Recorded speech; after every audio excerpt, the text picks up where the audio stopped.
Sir जो career counsellor है उनका फेलिसिटेशन हो चुका है।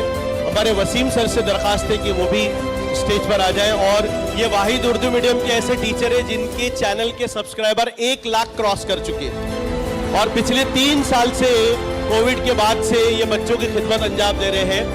और गांव और देहात में पढ़ने वाले बहुत सारे उर्दू मीडियम के बच्चे वो सर के यूट्यूब चैनल से फैज़ उठा रहे हैं। वसीम आप आगे आ जाए।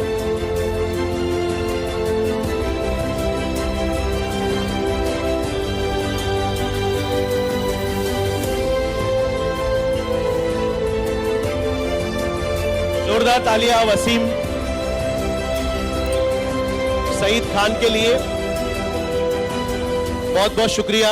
शमा मिस ऑन द वे है, अगर जैसी हमारे दरमियान में होंगी उनका भी फेलिसिटेशन हो जाएगा। और अब हम सारे मेहमानान से गुजारिश करेंगे, शिंगारे सर